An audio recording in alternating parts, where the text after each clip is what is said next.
Singh Sabha TV ਦੇਖ ਰਹੇ ਸਾਰੇ ਦਰਸ਼ਕਾਂ ਦਾ ਮੇਜਰ ਸਿੰਘ ਪੰਜਾਬੀ ਵੱਲੋਂ ਭਰਵਾਂ ਸਵਾਗਤ ਹੈ। ਤੇ ਗੱਲ ਕਰਾਂਗੇ ਅਸੀਂ ਭਾਰਤ ਦੇ ਲੋਕਤੰਤਰ ਅਤੇ ਧਰਮ ਨਿਰਪੱਖ ਦੇਸ਼ ਹੋਣ ਦੇ ਸੰਬੰਧ ਵਿੱਚ।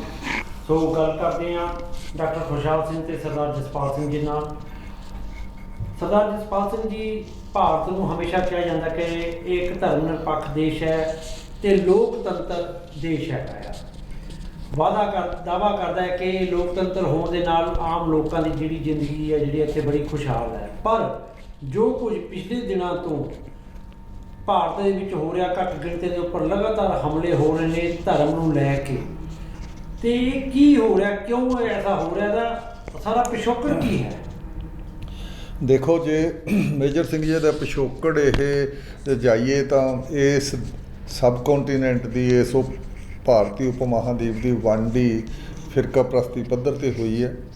ਧਰਮ ਦੇ ਨਾਂ 'ਤੇ ਦੋ ਪਾਰਟੀਆਂ, ਮੁਸਲਿਮ ਲੀਗ ਤਾਂ ਸਿੱਧੀ ਧਰਮ ਦੇ ਨਾਂ 'ਤੇ ਉਹਨੇ ਵੰਡ ਕਰਾਈ ਹੈ ਜਾਂ ਵੰਡ ਦੀ ਜ਼ਿੰਮੇਵਾਰ ਵੀ ਹੈ। ਕਾਂਗਰਸ ਵੀ ਬਹੁਤੀ ਜਿਹੜੀ ਉਹ ਵੱਡੇ ਹਿੰਦੂ ਸਮਾਜ ਦਾ ਹੀ ਦਮ ਭਰਦੀ ਸੀ। ਇਸ ਕਰਕੇ ਇਸ ਦੇਸ਼ ਦੇ ਵਿੱਚ ਆਜ਼ਾਦੀ ਦੇ ਵਿੱਚ ਜਿਹੜੀ ਵੱਡੀ ਜਮਹੂਰੀਅਤ ਕਹੀ ਜਾਂਦੀ ਹੈ ਉਹਦੀ ਫਾਊਂਡੇਸ਼ਨ ਹੀ ਇੱਕ ਫਿਰਕਾ ਪ੍ਰਸਤੀ 'ਤੇ ਟਿਕੀ ਹੈ। ਉਹ ਫਿਰਕਾ ਪ੍ਰਸਤੀ ਹੈ ਜਿਹੜੀ ਉਹ ਫਿਰ ਜਦੋਂ ਵੋਟ ਸਿਸਟਮ ਚੱਲਦਾ ਉਹਦੇ ਵਿੱਚ ਫਿਰਕਾ ਪ੍ਰਸਤੀ ਵੋਟਾਂ ਨੂੰ ਕੰਸੋਲੀਡੇਟ ਕਰਨ ਲਈ ਬੜੀ ਕੰਮ ਆਉਂਦੀ ਹੈ। ਅਤੇ ਉਵੇਂ ਹੀ ਇਹਨਾਂ ਨੇ ਵਰਤਿਆ। ਬੇਸ਼ੱਕ ਸੈਕੂਲਰ ਕੀਤਾ, ਸੈਕੂਲਰ ਦੇਸ਼ ਪੇਸ਼ ਕਰਨ ਦੇ ਵਿੱਚ ਲੋੜ ਸੀ ਉਸ ਵੇਲੇ ਨਹਿਰੂ ਯੁੱਗ ਦੇ ਵਿੱਚ, ਕਿਉਂਕਿ ਬਹੁਤ ਵੱਡਾ ਇੱਕ ਸਬ ਕੰਟੀਨੈਂਟ ਸੀ, ਉਹ ਇਕੱਠਾ ਨਹੀਂ ਸੀ ਰਹਿ ਸਕਣਾ। ਜਿਹੜਾ ਪਾਸੇ-ਆਸੇ ਵਾਲੇ ਗਰੁੱਪ ਸੀਗੇ ਉਹ ਸਾਰੇ ਨਾਗਾਲੈਂਡ, ਨਾਰਥ ਈਸਟ, ਪੰਜਾਬ ਸਾਰਾ ਅਤੇ ਹੋਰ ਜਿਹੜੇ ਕਸ਼ਮੀਰ ਵਗੈਰਾ, ਇਹਨਾਂ ਨੂੰ ਸਾਰਾ ਇੱਕ ਗਰੁੱਪ 'ਚ ਬੰਨ੍ਹਣ ਲਈ ਜ਼ਰੂਰੀ ਸੀ ਵੀ ਇੱਥੇ ਸੈਕੂਲਰ ਜਮਹੂਰੀਅਤ ਕੰਟਰੀ ਬਣੇ। ਉਹ ਨਹਿਰੂ ਨੇ ਰੋਲ ਇਸ ਗੱਲ ਦਾ ਇਕੱਠਾ ਰੱਖਣ ਦਾ ਬਹੁਤ ਵੱਡਾ ਕੀਤਾ, ਪਰ ਇਹਦੇ ਵਿੱਚ ਨਾਲ ਦੀ ਨਾਲ ਹੀ ਸਾਰਾ ਕੁਛ ਹੀ ਉਵੇਂ ਹੀ ਚੱਲਦਾ ਰਿਹਾ ਜਿਹੜਾ ਫਿਰਕਾ ਪ੍ਰਸਤੀ ਦਾ ਦੌਰ ਸੀ। ਜੇ ਮੋਟੇ ਲੈਵਲ 'ਤੇ ਅਸੀਂ ਕਹੀਏ ਸ਼ਾਰਟ ਵਿੱਚ ਵੀ ਉਹਨਾਂ ਦਿਨਾਂ 'ਚ ਹੀ ਤੁਸੀਂ ਬਾਬਰੀ ਮਸਜਿਦ ਦੇ ਵਿੱਚ ਰਾਮ ਲੱਲਾ ਦੀ ਮੂਰਤੀ ਦੀ ਸਥਾਪਨਾ ਹੋ ਜਾਂਦੀ ਹੈ। 52-54 'ਚ ਜਾ ਕੇ ਦਰਵਾਜ਼ੇ ਖੋਲ੍ਹੇ ਜਾਂਦੇ ਆ, ਅਚਾਨਕ ਮੂਰਤੀ ਦੀ ਸਥਾਪਨਾ। ਫਿਰ ਜਾ ਕੇ ਫਿਰ ਮੋਟੇ ਲੈਵਲ 'ਤੇ ਦੇਖੀਏ ਤਾਂ ਫਿਰ 84 ਵਾਪਰ ਜਾਂਦਾ ਦਰਬਾਰ ਸਾਹਿਬ ਉੱਤੇ, ਘੱਟ ਗਿਣਤੀ ਉੱਤੇ ਐਡਾ ਵੱਡਾ ਫੌਜ ਭੇਜਣ ਦਾ ਹਮਲਾ, ਇਹ ਆਪਣੇ ਆਪ 'ਚ ਬਹੁਤ ਵੱਡਾ। ਉਦੋਂ ਪਿੱਛੋਂ 84 ਨਵੰਬਰ ਵਾਪਰਦਾ। ਫਿਰ 92 ਦੇ ਵਿੱਚ ਮਸਜਿਦ ਹੀ ਢਾਈ ਜਾਂਦੀ ਹੈ। 2002 ਦੇ ਵਿੱਚ ਫਿਰ ਗੁਜਰਾਤ ਦੇ ਦੰਗੇ ਨਾ ਕਹੀਏ, ਇਹਦੇ ਸਾਰਿਆਂ ਦੇ ਵਿੱਚ ਸਰਕਾਰ ਦੀ ਸ਼ਮੂਲੀਅਤ ਹੁੰਦੀ ਹੈ। ਇੱਕ ਛੋਟੇ ਇਹਦੇ ਦਰਮਿਆਨ ਵੀ ਬੜੇ ਛੋਟੇ ਦੰਗੇ ਨਾ ਕਹੀਏ, ਆਪਸ ਵਿੱਚ ਦੀ ਫਸਾਦ ਹੁੰਦੇ ਰਹੇ, ਜਿਹਦੇ ਵਿੱਚ ਹਮੇਸ਼ਾ ਹੀ ਸਰਕਾਰੀ ਮਸ਼ੀਨਰੀ ਅਤੇ ਹੋਰ ਜਿਹੜੇ ਫੋਰਸਿਸ ਹੁੰਦੀਆਂ ਉਹ ਬਹੁਤ ਗਿਣਤੀ ਦਾ ਹੀ ਪੱਖ ਪੂਰਦੀਆਂ ਰਹੀਆਂ। ਹਮੇਸ਼ਾ ਘੱਟ ਗਿਣਤੀ ਦਾ ਨੁਕਸਾਨ ਹੁੰਦਾ ਹੈ ਲਗਾਤਾਰ। ਅਤੇ ਉਦੋਂ ਪਿੱਛੋਂ ਫਿਰ ਬਾਕੀ ਪੋਲੀਟਿਕਸ ਵੀ ਜਿੰਨੀ ਜਿਹੜੀ ਚੱਲੀ ਇਹਨਾਂ ਦੀ ਘਰੇਲੂ ਜਿਹੜੀ ਪੋਲੀਟਿਕਸ ਸੀ, ਉਹਦੇ ਵਿੱਚ ਫਿਰ ਇਹਨਾਂ ਨੇ ਮੁਸਲਮਾਨਾਂ ਦਾ ਨਾਂ ਲੈ ਕੇ ਜਾਂ ਪਾਕਿਸਤਾਨ ਲੈ ਕੇ, ਪਾਕਿਸਤਾਨ ਦੀ ਵੰਡ ਨੂੰ ਲੈ ਕੇ ਲਗਾਤਾਰ ਵੀ ਇਹਨਾਂ ਨੇ ਦੇਸ਼ ਦੇ ਟੁਕੜੇ ਕਰਾਤੇ, ਉੱਧਰ ਹੀ ਪੋਲੀਟਿਕਸ ਕੀਤੀ ਹੈ। ਇਸ ਕਰਕੇ ਹਿੰਦੂ ਸਮਾਜ ਦੀ ਵੱਡੇ ਸਮਾਜ ਦੇ ਵੋਟ 'ਤੇ ਸਾਰੇ ਉੱਤੇ ਕਬਜ਼ਾ ਕਰਨ ਲਈ ਇਹਨਾਂ ਨੇ ਹਮੇਸ਼ਾ ਹੀ ਘੱਟ ਗਿਣਤੀ ਨੂੰ, ਕਦੇ ਸਿੱਖ ਘੱਟ ਗਿਣਤੀ 80ਵੇਂ ਵਿੱਚ ਸਿੱਖ ਘੱਟ ਗਿਣਤੀ, ਫਿਰ ਜ਼ਿਆਦਾਤਰ ਤਾਂ ਮੁਸਲਮਾਨ ਘੱਟ ਗਿਣਤੀ ਦੇ ਉੱਤੇ ਹੀ ਰਿਹਾ। ਇਸੇ ਕਰਕੇ ਬੇਸਿਕਲੀ ਜੇ ਅਸੀਂ ਕਹੀਏ ਤਾਂ ਹੁਣ ਮੈਜੋਰੀਟੇਰੀਅਨ ਰੂਲ ਹੋ ਗਿਆ ਇੱਥੇ, ਮੈਜੋਰਿਟੀ ਦਾ ਰੂਲ ਹੈ। ਡੈਮੋਕ੍ਰੇਸੀ ਉਸ ਕਿਸਮ ਦੀ ਹੈ ਨਹੀਂ। ਹੁਣ ਲੇਟੈਸਟ ਆਪਾਂ ਨੇੜੇ ਗੱਲ 'ਤੇ ਪਹੁੰਚੀਏ ਤਾਂ ਇਹ ਹੈ ਵੀ ਜਿਹੜਾ ਰਾਮਨੌਮੀ ਦੇ ਦਿਨਾਂ ਦੇ ਵਿੱਚ ਜਿਹੜੀਆਂ ਵੀ BJP ਰੂਲਡ ਸਟੇਟਸ ਹੈ, ਜਿਹੜੀਆਂ ਕਰਨਾਟਕਾ, ਉੱਤਰਾਖੰਡ ਹੈ ਥੱਲੇ ਤੋਂ ਲੈ ਕੇ ਅਤੇ ਇੱਧਰਲੇ ਪਾਸੇ ਮੱਧ ਪ੍ਰਦੇਸ਼ ਹੈ ਅਤੇ ਦਿੱਲੀ ਤੱਕ ਵੀ, ਅਤੇ ਵੈਸੇ ਤਾਂ ਕਾਂਗਰਸ ਰੂਲਡ ਸਟੇਟ 'ਚ ਵੀ ਜੀ ਰਾਜਸਥਾਨ ਵਿੱਚ ਵੀ, ਇਹਨਾਂ ਸਾਰੀਆਂ ਜਿਹੜੀਆਂ ਸਟੇਟਸ ਦੇ ਵਿੱਚ ਲਗਾਤਾਰ ਮੁਸਲਮਾਨਾਂ 'ਤੇ ਹਮਲੇ ਹੋਏ ਆ।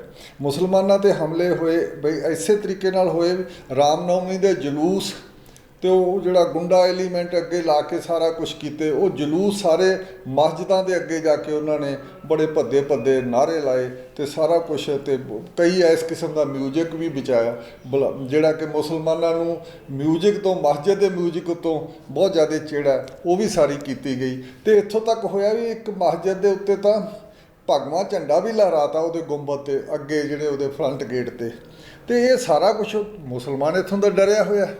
ਤੇ ਮੁਸਲਮਾਨ ਇੱਥੋਂ ਤੱਕ ਹੋਇਆ ਜਿਹੜਾ ਖਰਗੋਨ ਹੈ ਮੱਧ ਪ੍ਰਦੇਸ਼ ਦੇ ਵਿੱਚ, ਉੱਥੇ ਤਾਂ ਤਕਰੀਬਨ 2 ਦਰਜਨ ਘਰ ਗਰੀਬ ਮੁਸਲਮਾਨਾਂ ਦੇ ਬਲਡੋਜ਼ਰ ਲੈ ਕੇ ਤੋੜ ਦਿੱਤੇ ਐਡਮਿਨਿਸਟ੍ਰੇਸ਼ਨ ਨੇ ਦੂਜੇ ਦਿਨ, ਕਿਉਂਕਿ ਇਹ ਜੀ ਬੱਟੇ ਮਾਰਨ ਦੇ ਵਿੱਚ ਸ਼ਾਮਲ ਸੀ। ਤੁਰੰਤ ਹੀ ਫੈਸਲਾ ਲਿਆ। ਇਸ ਕਰਕੇ ਇਹ ਸਾਰੇ ਦੇਸ਼ ਦੇ ਵਿੱਚ ਖਾਸ ਕਰਕੇ 2014 ਤੋਂ ਬਾਅਦ ਇੱਥੇ ਇੱਕ ਹਿੰਦੂਤਵਾ ਦਾ ਬਹੁਤ ਜ਼ਿਆਦਾ ਜ਼ੋਰ ਹੈ, ਜਿਹਨੂੰ ਅਸੀਂ ਜਮਹੂਰੀਅਤ, ਸੈਕੂਲਰ ਜਮਹੂਰੀਅਤ ਕਹਿਣਾ ਸਾਡੇ ਲਈ ਬੜਾ ਮੁਸ਼ਕਲ ਗੱਲਬਾਤ ਹੈ। ਤੇ ਇਸ ਜਮਹੂਰੀਅਤ ਦੀ ਜਿਹੜੀ ਗੱਲਬਾਤ ਹੋਈ ਹੈ ਸਾਰੀ, ਇਹਦੇ ਵਿੱਚੋਂ ਹੀ ਹੁਣ ਮੁਸਲਮਾਨ ਡਰਿਆ ਹੋਇਆ ਤੇ ਕਸ਼ਮੀਰ ਕਦੇ ਵਰਤਿਆ ਜਾਂਦਾ। ਹੁਣ ਤੁਸੀਂ ਕਦੇ ਇਹ ਸਾਰਾ, ਹੁਣ ਤੁਸੀਂ ਦੇਖੋ ਵੀ ਹਜਾਬ ਦੇ ਪਿੱਛੋਂ ਜੇ ਕੋਈ ਨਾ ਕੋਈ ਮਸਲਾ, ਜੇ 3 ਤਲਾਕ ਦਾ ਸ਼ੁਰੂ ਕੀਤਾ ਪਹਿਲਾਂ, ਤਾਂ ਕਿ ਫਿਰ ਇਹ ਸਾਰਾ ਮੁਸਲਮਾਨਾਂ ਨੂੰ ਤੁਸੀਂ ਮਾੜੀ ਲਾਈਟ ਦੇ ਵਿੱਚ, ਇੱਕ ਮਿਨੋਰਿਟੀ ਨੂੰ ਮਾੜੀ ਲਾਈਟ ਵਿੱਚ ਦਿਖਾਉਣਾ।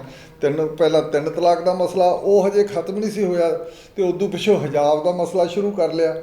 ਉਦੋਂ ਪਿੱਛੋਂ ਤੀਜੇ ਲੈਵਲ 'ਤੇ ਹੁਣ ਆਹ ਰਾਮਨੌਮੀ 'ਤੇ ਲਗਾਤਾਰ ਇਹ ਕਲਚਰ ਲੈਵਲ ਦੇ ਜਿਹੜੇ ਅਟੈਕ ਹੈ ਉਹ ਸਾਰੇ ਸ਼ੁਰੂ ਰੱਖਣੇ ਆ। ਤੇ ਫਿਰ ਉੱਥੇ ਹੁਣ ਜਿਹੜੀ ਤੁਸੀਂ ਉਹ ਹਰ ਸਾਲ ਜਿਹੜਾ ਜੰਮੂ ਕਸ਼ਮੀਰ ਦੇ ਵਿੱਚ ਵੀ ਜਿਹੜੀ ਉਹ ਯਾਤਰਾ ਜਾਂਦੀ ਹੈ, ਉਹ ਯਾਤਰਾ ਵੀ ਤੁਸੀਂ ਸ਼ੁਰੂ ਕਰਨ ਲੱਗੇ ਹੋ। ਇਸ ਕਰਕੇ ਸਾਰਾ ਮਾਹੌਲ ਜਿਹੜਾ ਇਹ ਬਣਾਇਆ ਹੋਇਆ, ਇਹ ਐਂਟੀ ਮਿਨੋਰਿਟੀ, ਮਿਨੋਰਿਟੀਆਂ ਘੱਟ ਗਿਣਤੀਆਂ ਦੇ ਵਿਰੋਧੀ ਮਾਹੌਲ ਬਣਾਇਆ। ਇਸ ਕਰਕੇ ਇਹ ਸੈਕੂਲਰ ਕੰਟਰੀ ਅਸੀਂ ਕਹਿ ਹੀ ਨਹੀਂ ਸਕਦੇ, ਹੁਣ ਇਹ ਮੈਜੋਰੀਟੇਰੀਅਨ ਕੰਟਰੀ ਬਣ ਗਿਆ। ਤੇ ਮਿਨੋਰਿਟੀਆਂ ਫਸ ਗਈਆਂ, ਬਿਲਕੁਲ ਫਸੀਆਂ ਹੋਈਆਂ ਅੱਜ ਕੱਲ੍ਹ ਮਿਨੋਰਿਟੀਆਂ। ਤੇ ਪਰ ਸਾਡੇ ਜਿਹੜੇ ਸਿੱਖ ਹੈ ਉਸ ਨੂੰ ਕਿੰਨਾ ਕੁ ਮਹਿਸੂਸ ਕਰ ਰਿਹਾ, ਬੇਸ਼ੱਕ ਉਹਨਾਂ ਦੇ 84 ਦੇ ਵਿੱਚ ਸਾਰਾ ਕੁਝ ਝੱਲ ਚੁੱਕੇ ਆ ਉਹ। ਤੇ ਇਹ ਇੱਕ ਆਪਣੇ ਆਪ ਵਿੱਚ ਵੱਡਾ ਸਵਾਲ ਹੈ। ਡਾਕਟਰ ਖੁਸ਼ਹਾਲ ਸਿੰਘ ਜੀ, ਜਿਵੇਂ ਕਿ ਸਰਦਾਰ ਜਸਪਾਲ ਸਿੰਘ ਜੀ ਨੇ ਗੱਲ ਕਰਦਿਆਂ ਆਖਿਆ ਭਾਰਤ ਸੈਕੂਲਰ ਦੀ ਗੱਲ ਕੀਤੀ ਹੈ ਤੇ ਉਹਦੇ ਵਿੱਚ ਫਿਰਕਾ ਪ੍ਰਸਤੀ ਦੀ ਗੱਲ ਕੀਤੀ ਹੈ, ਤੇ ਜੇਕਰ ਦੇਖਿਆ ਜਾਵੇ ਘੱਟ ਗਿਣਤੀਆਂ ਦੇ ਉੱਪਰ ਇਹ ਹਮਲੇ ਹੋਣੇ, ਤੇ ਉਹਦੇ ਵਿੱਚ ਜਿਹੜੀ ਆ ਸਿੱਖ ਸਮਾਜ ਬਾਰੇ ਤੁਹਾਡੀ ਕੀ ਰਾਏ ਆ? ਸਿੱਖ ਸਮਾਜ ਦੀ ਕੀ ਸਥਿਤੀ ਹੈ? ਮੇਜਰ ਸਿੰਘ ਜੀ, ਜਿਹੜੇ ਗੱਲ ਜਸਪਾਲ ਸਿੰਘ ਨੇ ਕੀਤੀ ਹੈ, ਜਿਹੜਾ ਇਹ ਅਸੀਂ ਕਹੀਏ ਵਰਤਾਰਾ ਚੱਲਿਆ ਹੈਗਾ ਘੱਟ ਗਿਣਤੀ ਜਿਹੜੇ ਲੋਕ ਨੇ ਉਹਨਾਂ ਦੇ ਉੱਤੇ ਹਮਲਿਆਂ ਦਾ, ਇਹਦਾ ਵੀ ਲੰਮਾ ਇਤਿਹਾਸ ਹੈਗਾ ਆ। ਇਹ ਕੋਈ ਕਿਉਂਕਿ ਇਹ ਨਿਰੰਤਰਤਾ ਦੇ ਵਿੱਚ ਚੱਲ ਰਿਹਾ ਆ। ਤੇ ਜਿੱਥੋਂ ਤੱਕ ਸਿੱਖ ਸਮਾਜ ਦੀ ਗੱਲ ਹੈਗੀ ਆ, ਸਿੱਖ ਸਮਾਜ ਵੀ ਇਹਦੇ ਵਿੱਚ ਵੱਡਾ ਜਿਹੜਾ ਪੀੜਤ ਰਿਹਾ ਆ, ਇਸ ਟ੍ਰੈਪ ਦੇ ਵਿੱਚ ਆਇਆ ਆ। ਅਸੀਂ 47 ਦੇ ਵਿੱਚ ਸਾਨੂੰ ਵਰਤਿਆ ਗਿਆ, ਸਾਡੇ ਧਾਰਮਿਕ ਸਥਾਨਾਂ ਨੂੰ ਵਰਤਿਆ ਗਿਆ। ਇਹ ਸਾਰਾ ਕੁਛ ਜਿਹੜਾ ਹੈਗਾ ਆ, ਇਹ ਉਹ ਇੱਕ ਕਿਸਮ ਦਾ ਇਹ ਬਹੁ ਗਿਣਤੀ ਨੂੰ ਦਿਖਾਉਣਾ ਚਾਹੁੰਦੇ ਆ, ਉਹਨਾਂ ਨੂੰ ਡਰਾਉਣ ਵਾਸਤੇ ਇੱਕ ਹਊਆ ਚਾਹੀਦਾ ਹੈਗਾ ਆ। ਉਹ ਕਦੀ ਸਿੱਖਾਂ ਨੂੰ ਬਣਾਇਆ ਗਿਆ। ਤੁਸੀਂ ਦੇਖੋ ਮਸਲਾ ਸਾਡਾ ਕੀ ਹੈ, ਸਾਡਾ ਤਾਂ ਪੰਜਾਬੀ ਬੋਲੀ ਦੇ ਆਧਾਰ 'ਤੇ ਸੂਬੇ ਦਾ ਮਸਲਾ ਸੀਗਾ। ਉਸ ਵਕਤ ਵੀ ਸਾਡੇ ਜਿਹੜੇ ਆ ਧਾਰਮਿਕ ਜਿਹੜੇ ਚਿੰਨ੍ਹ ਨੇ, ਉਹਨਾਂ ਨੂੰ ਗੁਰਬਾਣੀ ਨੂੰ ਲੈ ਕੇ, ਜਿਹੜੇ ਹੋਰ ਲੈ ਕੇ, ਈਵਨ ਕਿ ਗੁਰੂ ਨਾਨਕ ਸਾਹਿਬ ਜੀ ਦੀ ਯੂਨੀਵਰਸਿਟੀ ਬਣਾਉਣ ਨੂੰ ਲੈ ਕੇ ਵੀ ਜਿਹੜਾ ਵੱਡਾ ਇਤਰਾਜ਼ ਕੀਤਾ ਗਿਆ। ਇੱਥੇ ਇਸ ਤਰ੍ਹਾਂ ਦੇ ਬਹੁ ਗਿਣਤੀ ਵੱਲੋਂ ਜਿਹੜੇ ਆ ਬਹੁਤ ਭੱਦੇ ਜਿਹੜੇ ਆ ਨਾਅਰੇ ਲਾਏ ਗਏ। ਕਿਹਾ ਗਿਆ ਜਿਹੜਾ ਸਾਡੇ ਇਹ ਪਵਿੱਤਰ ਸਿੰਬਲ ਨੇ, ਕਸ਼ ਕੜਾ ਕਿਰਪਾਨ, ਇਹਨੂੰ ਭੇਜੋ ਪਾਕਿਸਤਾਨ ਦੇ, ਅਸੀਂ ਆਮ ਸੁਣਦੇ ਰਹੇ ਹਾਂ। ਤੇ ਇਹ ਸਾਰਾ ਕੁਝ ਸਾਡੇ ਅਸੀਂ ਰਹੇ ਹਾਂ, ਪਰੰਤੂ ਜਿਹੜੀ ਸਾਨੂੰ ਇਹਨੂੰ ਸਿੱਖਿਆ ਲੈਣੀ ਚਾਹੀਦੀ ਸਿੱਖ ਸਮਾਜ ਨੂੰ, ਉਹ ਮੈਨੂੰ ਲੱਗਦਾ ਉਹਦੇ ਵਿੱਚ ਅਸੀਂ ਕਾਮਯਾਬ ਨਹੀਂ ਹੋ ਸਕੇ। ਕਿਉਂਕਿ ਇਹ ਟ੍ਰੈਪ ਹੈ, ਜਦੋਂ ਸਾਨੂੰ ਪਹਿਲਾਂ 47 'ਚ ਇਹ ਵਰਤ ਕੇ ਇੱਕ ਜਿਹੜਾ ਸਾਡਾ ਹਜ਼ਾਰਾਂ ਸਾਲਾਂ ਤੋਂ ਅਸੀਂ ਇਕੱਠੇ ਰਹਿ ਰਹੇ ਹਾਂ ਤੇ ਸਾਡੀ ਸੱਭਿਅਤਾ ਆ, ਇਹ ਜਿਸ ਤਰ੍ਹਾਂ ਘੱਟ ਗਿਣਤੀ ਬਾਰੇ ਗੁਰੂ ਨਾਨਕ ਦਾ ਸਿੱਖ ਸੋਚ ਸਕਦਾ ਹੈ ਜਾਂ ਸਿੱਖ ਦੇ ਮਾਹੌਲ 'ਚ ਰਹਿਣਾ ਚਾਹੀਦਾ ਹੈ, ਬਾਕੀ ਹਿੰਦੁਸਤਾਨ ਦੇ ਬਾਕੀ ਜਿਹੜੇ ਹਿੱਸੇ ਉੱਥੋਂ ਇਹ ਆਸ ਨਹੀਂ ਕੀਤੀ ਜਾ ਸਕਦੀ। ਉਹਨਾਂ ਕੋਲ ਕੋਈ ਵੱਡਾ ਇਸ ਤਰ੍ਹਾਂ ਦਾ ਵਿਜ਼ਨ ਨਹੀਂ, ਉਹਨਾਂ ਕੋਲ ਵੱਡਾ ਕੋਈ ਇਤਿਹਾਸ ਨਹੀਂ ਹੈਗਾ, ਸੱਭਿਆਚਾਰ ਨਹੀਂ। ਸਾਡੇ ਕੋਲ ਮਨੁੱਖਤਾ ਦਾ, ਮਾਨਵਤਾ ਦਾ, ਸੇਵਾ ਦਾ ਇੱਕ ਸੱਭਿਆਚਾਰ ਹੈ। ਤੇ ਅਸੀਂ ਜਿਹੜਾ ਆ ਉਹਦੇ ਤੇ ਉਸ ਟਰੈਕ 'ਚ ਨਾ ਆਈਏ। ਸਾਨੂੰ ਵਾਰ-ਵਾਰ ਇਹ ਗੁਰਬਾਣੀ ਹੈ, ਜਿਹੜਾ ਸਿਧਾਂਤ ਹੈ, ਉਹ ਸਾਡੇ ਸਾਹਮਣੇ ਇਹ ਮਿਸਾਲ ਪੇਸ਼ ਕਰਦਾ। ਸਾਰੀ ਸਿੱਖ ਹਿਸਟਰੀ ਦੇ ਵਿੱਚ ਅਸੀਂ ਗੁਰੂ ਹਰਗੋਬਿੰਦ ਸਾਹਿਬ ਜੀ ਨੇ ਆਪ ਜਿਹੜੀ ਹੈ ਮਸੀਤ ਹੈ ਉਹ ਬਣਾਈ ਹੈ ਗੋਬਿੰਦਪੁਰਾ ਦੇ ਵਿੱਚ। ਤੇ ਅਸੀਂ ਉਹ ਸਾਰੇ ਸਿੰਬਲ ਹੈ ਜਿਹੜੇ, ਉਹ ਸਾਰੀਆਂ ਜਿਹੜੀਆਂ ਸਿੱਖ ਧਰਮ ਹੈ ਜਿਹੜਾ, ਉਹ ਹਰੇਕ ਵਿਸ਼ਵਾਸ ਦਾ ਸਤਿਕਾਰ ਕਰਦਾ ਹੈ, ਭਾਵੇਂ ਉਹ ਮੁਸਲਮਾਨਾਂ ਦਾ ਵਿਸ਼ਵਾਸ ਹੈ। ਸਿਧਾਂਤਕ ਤੌਰ 'ਤੇ ਅਸੀਂ ਹਿੰਦੂ ਸਮਾਜ ਨਾਲੋਂ, ਹਾਲਾਂਕਿ ਰਾਅ ਮਟੀਰੀਅਲ ਸਾਡਾ ਵੱਡਾ ਹਿੱਸਾ ਆ ਉਹ ਹਿੰਦੂ ਸਮਾਜ ਤੋਂ ਆਉਂਦਾ ਆ, ਪਰੰਤੂ ਸਿਧਾਂਤਕ ਤੌਰ ਤੇ ਅਸੀਂ ਬਹੁਤੇ ਨੇੜੇ ਹੈਗੇ ਆ ਇਸਲਾਮ ਦੇ ਨੇੜੇ ਆ, ਕਿਉਂਕਿ ਸਾਡਾ ਧਰਮ ਹੈ ਉਹ ਕਾਫੀ ਉਹਨਾਂ ਦੇ ਨੇੜੇ ਹੈ। ਸੋ ਇਹਦੇ ਵਿੱਚ ਜਿਹੜਾ ਹੋ ਰਿਹਾ ਹੈਗਾ ਆ ਹੁਣ, ਇਹਦੇ ਵਿੱਚ ਵਾਰ-ਵਾਰ ਇਸ ਤਰ੍ਹਾਂ ਦੇ ਹਾਲਾਤ ਪੈਦਾ ਕੀਤੇ ਜਾ ਰਹੇ ਆ, ਭਾਵੇਂ ਗੁਰੂ ਗੋਬਿੰਦ ਸਿੰਘ ਦੀ ਸ਼ਤਾਬਦੀ ਮਨਾਉਣੀ ਹੋਵੇ ਜਾਂ ਹੋਰ ਜਿਹੜੇ ਪਵਿੱਤਰ ਦਿਹਾੜੇ ਸ਼ਤਾਬਦੀਆਂ ਆ ਰਹੀਆਂ ਨੇ, ਉਸ ਵਕਤ ਉਹਨਾਂ ਮੌਕਿਆਂ ਨੂੰ ਵੀ ਇੱਕ ਘੱਟ ਗਿਣਤੀ ਜਿਹੜੀ ਆ ਉਹਦੇ ਵਿਰੁੱਧ ਵਰਤਿਆ ਜਾ ਰਿਹਾ ਹੈ। ਇਤਿਹਾਸ ਵਿੱਚ ਸਾਡਾ ਜਿਹੜਾ ਟਕਰਾਅ ਆ ਮੁਗਲਾਂ ਨਾਲ ਹੈ, ਪਰ ਉਹਨੂੰ ਮੁਸਲਮਾਨਾਂ ਨਾਲ, ਮੁਸਲਮਾਨ ਸਮਾਜ ਨਾਲ ਟਕਰਾਅ ਦੇ ਰੂਪ ਵਿੱਚ ਪੇਸ਼ ਕੀਤਾ ਜਾਂਦਾ ਹੈ ਕਿ ਮੁਸਲਮਾਨਾਂ ਨੇ ਛੋਟੇ ਛੋਟੇ ਸਾਹਿਬਜ਼ਾਦੇ ਮਾਰਤੇ। ਸਾਡੇ ਵਿੱਚ ਵੀ ਇਵੇਂ ਦੀਆਂ, ਸਾਡੇ ਸਮਾਜ ਵਿੱਚ ਕਹਾਵਤਾਂ ਬਣੀਆਂ ਕਿ ਮੁਸਲਮਾਨ ਤੇ ਵਿਸ਼ਵਾਸ ਨਹੀਂ ਕਰਨਾ, ਭਾਵੇਂ ਉਹ ਜੋ ਕੁਝ ਮਰਜ਼ੀ ਕਰ ਲਏ। ਉਹ ਇਸ ਤਰ੍ਹਾਂ ਦੇ ਬੜੀਆਂ ਦੰਦ ਕਥਾਵਾਂ ਚੱਲੀਆਂ ਹੋਈਆਂ ਨੇ, ਪਰੰਤੂ ਇਤਿਹਾਸ ਇਹਦੇ ਬਿਲਕੁਲ ਉਲਟ ਹੈ। ਜਦੋਂ ਗੁਰੂ ਸਾਹਿਬ ਜੀ ਤੇ ਵੱਡੀ ਵਿਪਤਾ ਹੁੰਦੀ ਹੈ ਤਾਂ ਉਹਨਾਂ ਨੂੰ ਉੱਚਾ ਪੀਰ ਲਿਜਾਣ ਵਾਲੇ ਵੀ ਉਸੇ ਸਮਾਜ ਦੇ ਬੰਦੇ ਨੇ।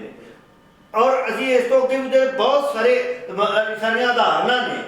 ਮਹਾਰਾਜਾ ਰਣਜੀਤ ਸਿੰਘ ਦਾ ਤੋਪਖਾਨਾ ਜਿਹੜਾ ਬਹੁਤ ਵੱਡਾ ਸੀਗਾ, ਉਹਦੀ ਜ਼ਿੰਮੇਵਾਰੀ ਮੁਸਲਮਾਨ ਅਧਿਕਾਰੀਆਂ ਕੋਲ ਸੀ ਤੇ ਉਹਨਾਂ ਲਾਸਟ ਤੱਕ ਉਹਨਾਂ ਨੇ ਵਫਾਦਾਰੀ ਨਾਲ ਜਿਹੜੀ ਲੜਾਈ ਕੀਤੀ ਹੈ। ਕੋਈ ਦਗਾ ਨਹੀਂ ਦਿੱਤਾ। ਹਾਲਾਂਕਿ ਉਸ ਟਾਈਮ ਦੇ ਜਿਹੜੇ ਸਿੱਖ ਜਰਨੈਲ ਸੀ ਜਾਂ ਹੋਰ ਉਹਨਾਂ ਨੇ ਗਦਾਰੀ ਕੀਤੀ ਮੌਕੇ ਤੇ ਆ, ਪਰੰਤੂ ਖਾਲਸਾ ਰਾਜ ਦੇ ਨਾਲ ਜਿਨ੍ਹਾਂ ਦੀ ਵਫਾਦਾਰੀ ਰਹੀ ਹੈ, ਉਹ ਸਮਾਜ ਨੂੰ ਅੱਜ ਵੀ ਛੋਟੇ ਛੋਟੇ ਜਿਹੜੇ ਕਬੀਲਿਆਂ ਦੇ ਟਕਰਾਅ ਨੇ, ਪਿੰਡਾਂ ਦੇ ਟਕਰਾਅ ਨੇ, ਭਾਵੇਂ ਗੁੱਜਰਾਂ ਦੇ ਰੂਪ 'ਚ ਹੋਵੇ, ਕਿਸੇ ਦੇ ਰੂਪ 'ਚ ਹੋਵੇ, ਅਸੀਂ ਉਸ ਸੈਂਟਰ ਦੀ ਜਿਹੜੀ ਹੈਗੀ ਪਾਲਿਸੀ ਹੈ ਜਾਂ ਉਹ ਬਹੁਗਿਣਤੀ ਦੀ ਜਿਹੜੀ ਪਾਲਿਸੀ ਹੈਗੀ ਹੈ, ਉਹਦਾ ਕਿਤੇ ਨਾ ਕਿਤੇ ਅਸੀਂ ਸ਼ਿਕਾਰ ਬਣ ਕੇ ਉਹਦਾ ਹੰਢਾ ਰਿਹਾ ਪੰਜਾਬ। ਜਿਹੜਾ ਇਸ ਵਕਤ ਮੈਂ ਕਹਿਣਾ ਚਾਹੁੰਦਾ, ਜਿਹੜਾ ਰੋਲ ਬਣਦਾ ਸਿੱਖ ਸੁਸਾਇਟੀ ਦਾ, ਸਿੱਖਾਂ ਦੀਆਂ ਸੰਸਥਾਵਾਂ ਦਾ, ਜੇਕਰ ਉਹਨਾਂ ਦੇ ਰਾਮਨਵਮੀ ਦੇ ਮੌਕੇ ਤੇ ਮਸਜਿਦਾਂ ਦੇ ਉੱਤੇ ਅਟੈਕ ਹੁੰਦੇ ਆ, ਜਿਹੜੇ ਨਿਰਦੋਸ਼ ਲੋਕ ਉਹਨਾਂ ਤੇ ਅਟੈਕ ਹੁੰਦੇ ਆ, ਤਾਂ ਸਿੱਖਾਂ ਦੀਆਂ ਵੱਡੀਆਂ ਸੰਸਥਾਵਾਂ ਨੂੰ, ਵੱਡੀਆਂ ਅਥਾਰਟੀਆਂ ਨੂੰ ਉਹਨਾਂ ਦੇ ਹੱਕ 'ਚ ਬੋਲਣਾ ਚਾਹੀਦਾ। ਭਾਵੇਂ ਸ਼੍ਰੋਮਣੀ ਗੁਰਦੁਆਰਾ ਪ੍ਰਬੰਧਕ ਕਮੇਟੀ ਹੋਵੇ,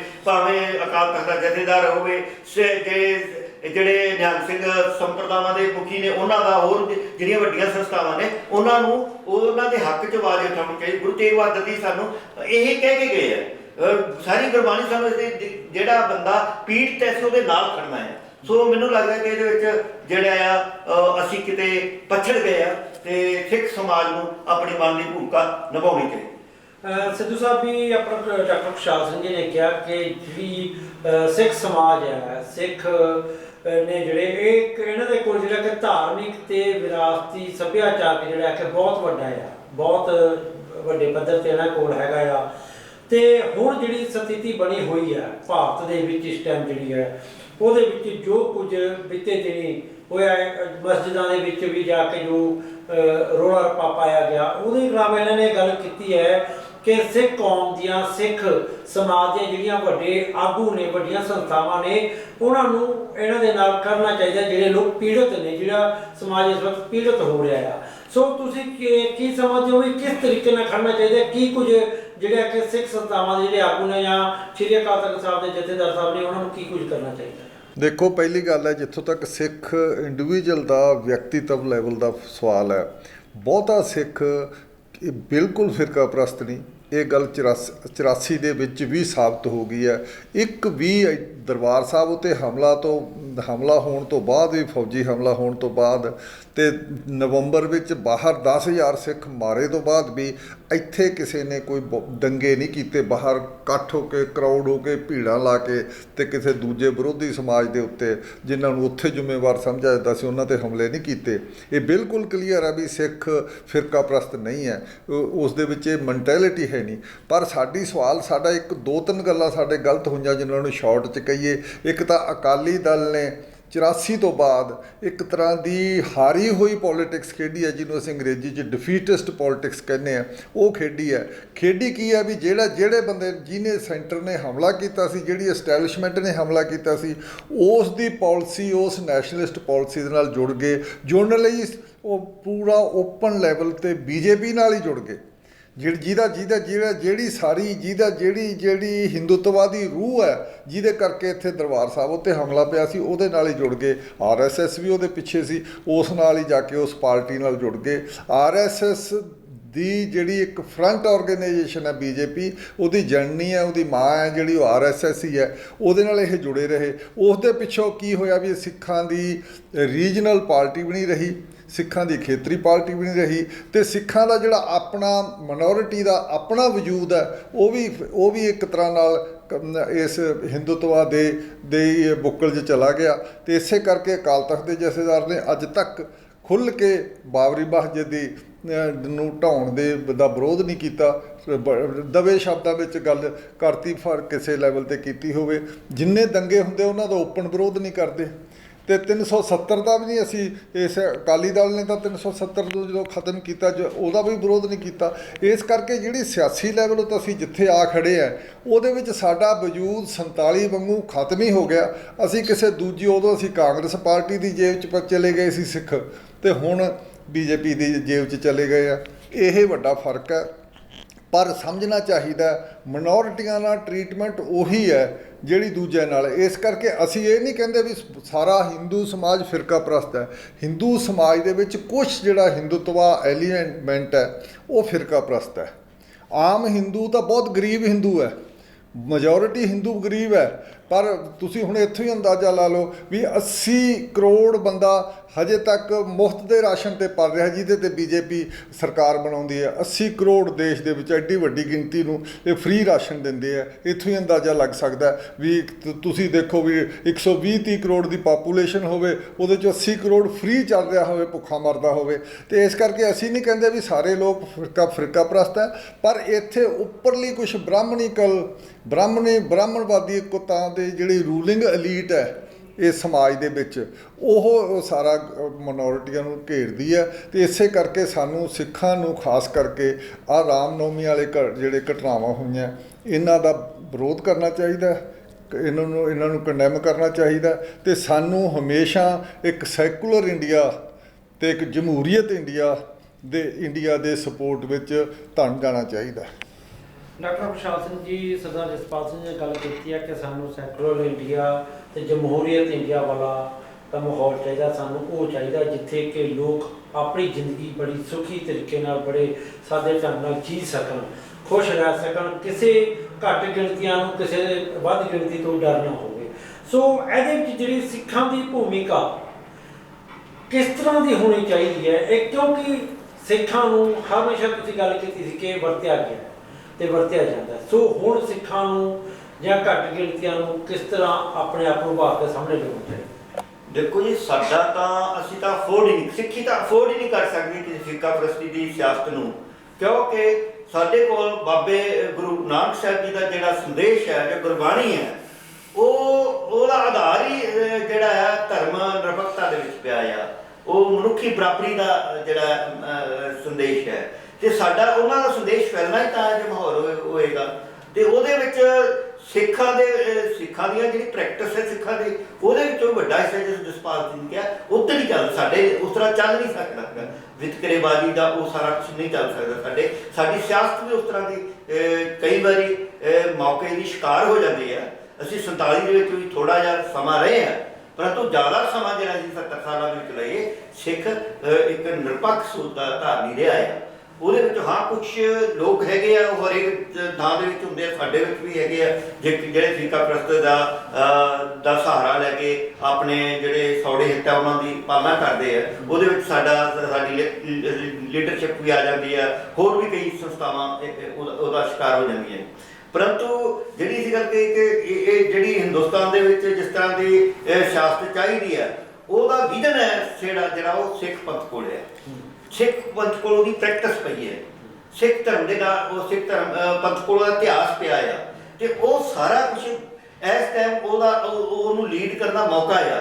ਪਰ ਉਹ ਪ੍ਰੈਕਟਿਸ ਜੋ ਹੋਏਗਾ ਅੱਜ ਦੀ ਡੇਟ ਦੇ ਵਿੱਚ ਸਿੱਖਾਂ ਦੀ ਜਿਹੜੀ ਸਿਆਸਤ ਹੈ, ਭਾਵੇਂ ਪੰਜਾਬ ਪੱਧਰ 'ਤੇ ਆ, ਉਹ ਵੀ ਖਤਮ ਹੋ ਚੁੱਕੀ ਹੈ। ਸਾਡੀ ਇੱਕ ਪਾਰਟੀ ਸੀ ਵੱਡੀ, ਉਹ ਵੀ ਜਦੋਂ ਖਤਮ ਹੋ ਚੁੱਕੀ ਹੈ, ਉਸ ਸਮੇਂ ਇਹ ਗੱਲ ਕਰਨੇ ਬਹੁਤ ਅਜੀਬ ਲੱਗਦੀ ਹੈ ਕਿ ਸਿੱਖ ਭਾਰਤ ਲੈਵਲ 'ਤੇ ਜਾਂ ਇੰਟਰਨੈਸ਼ਨਲ ਲੈਵਲ 'ਤੇ ਕੋਈ ਲੀਡ ਕਰ ਸਕਦੇ ਆ।